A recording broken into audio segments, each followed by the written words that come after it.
How to contact Walmart customer service. Hello, welcome to our channel, and in this tutorial, I will teach you how to contact the Walmart customer service. So please watch till the end to properly understand the tutorial.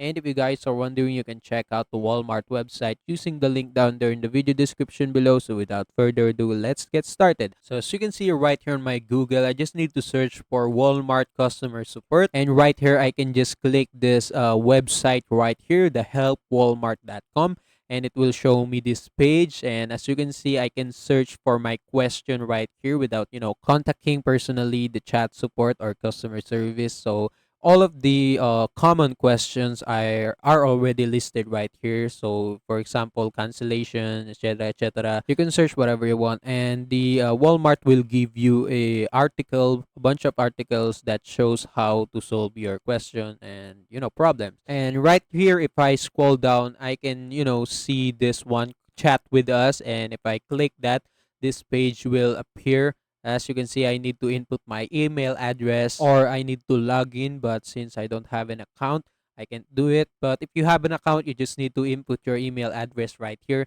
And if you click continue, you will be redirected to the next page where you can submit a ticket or an email on their customer service about your question, about your issue. And yeah, that's it.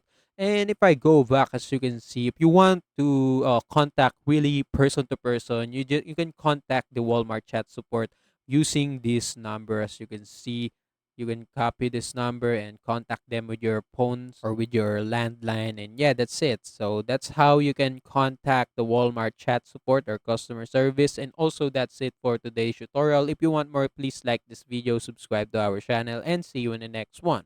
Bye.